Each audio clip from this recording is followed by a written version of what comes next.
Assalamu alaikum, rahmatullahi wa barakatuh. To everybody, like you said, my name is Marcus. I'm born and raised here in Charlotte, and a little bit about my story and my journey to Islam. I grew up a Catholic on my father's side of the family. It's actually people who grew up here in Charlotte probably familiar with the church. It's on Statesville Avenue. It's called Our Lady of Consolation Catholic Church. Um, they've been around since my dad went to the school there. He went to elementary and middle school there, if I'm not mistaken. Because I know most of the I don't mean to interrupt you, but most of the African American or black people are Southern exactly. Baptist. No, I get that reaction a lot. I mean, that's a lot of people are surprised by that. But it's a predominantly African American church. Okay. Yeah. Okay. So I grew up Catholic all the way up until I was about 15, young teenage years, maybe a little earlier. I kind of just started to question certain things about the religion, just out of curiosity, why I was doing certain things when it came to the rituals and acts of worship and how Catholics practice. So, like I said, I just kind of started to question those things and really could never get a answer that made logical sense to me as to why I was doing these things. So I kind of stepped away from religion at that point. So that was early to mid teenage years. So from that point, I kind of started going to more of what they call non-denominational church. Christian. It was my aunt's church on my mother's side of the family. So I tried that out for a little while, and still could never understand the concept of the Trinity. I had that problem with Catholicism. And so that same issue kind of carried over even into the non-denominational. Oh, really? Okay. Yeah, just kind of having trouble understanding the Trinity. So that was something that was, always just confusing to me as far as to understand the concept behind it. It never really clicked to me. So from that point, I left religion altogether and kind of, that was so early to mid-teens, left Catholicism. So went to non-denominational. So now we're talking probably like early to mid 20s, probably early 20s. I kind of just walked away from religion completely, and kind of what people would call, what they would say, maybe like a free spirit. Mm-hmm. I believed in God. I knew there was a God. I just didn't ascribe myself to any organized religion. Did you ever say they call that Gnosticism, right? Oh, okay. I didn't even know, honestly, at that time, I didn't even know it was a term for it. Mm-hmm. But, I just was had the idea that, religion was created to keep your mind closed in and all these different, so all these different thoughts. So because of my experience with Catholicism and the non-denominational Christianity. So did you say you were, what is it? Spiritual, but not religious? Yeah, free spirited kind of type, I guess. It's just one of those things to where you don't really have you don't claim anything, but you believe in God. But so I was on that journey for a while, and still just even throughout going through these phases, I was never, it was something missing, like a void that was there. Still searching for the truth, still knowing that something's missing that I haven't found yet. So. From that point, I even dabbed in learning about Rastafarianism and things like that. Kind of like Bob Marley phase. I had long dreadlocks and everything. So I stayed on that journey for maybe a couple of years. So this is coming closer. The Rastafarianism was coming closer to me coming in contact with Islam.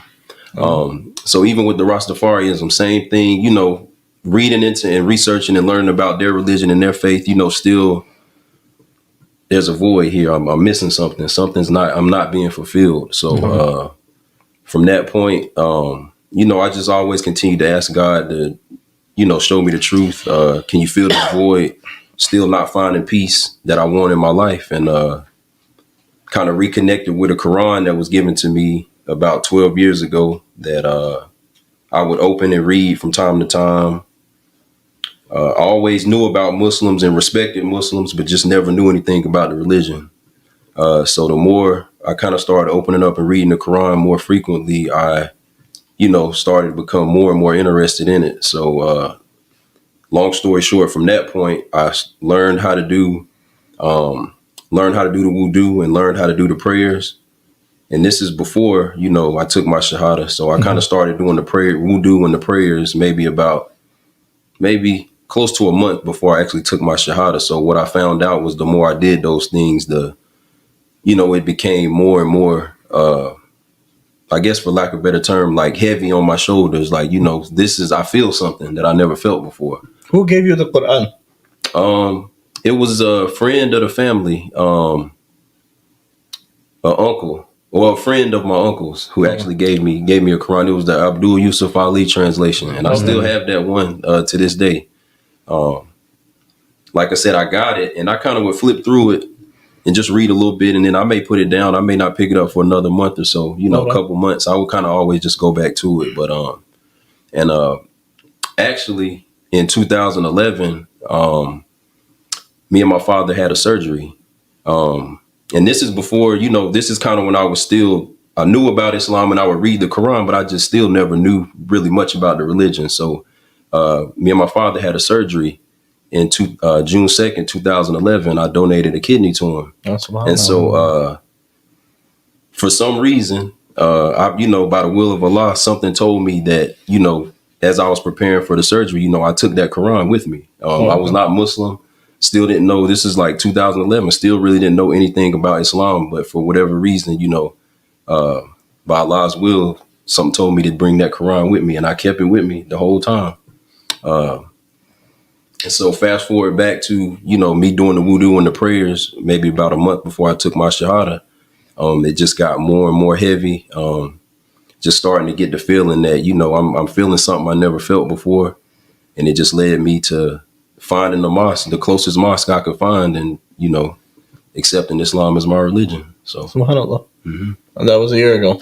Yep, a year ago. Year later, everything is different now. Oh yeah, very different, very different. So how was it last week? I know it was more of like a personal experience, but at the same time, whatever you can tell us, how did it feel when your wife accepted Islam? Was it more like even more happiness than when you accepted Islam? Yes and no. It was more, honestly, it was actually very surprising and shocking. I knew she was, she had been doing the studies ever since I was interested in, studying and became Muslim. She was studying and reading.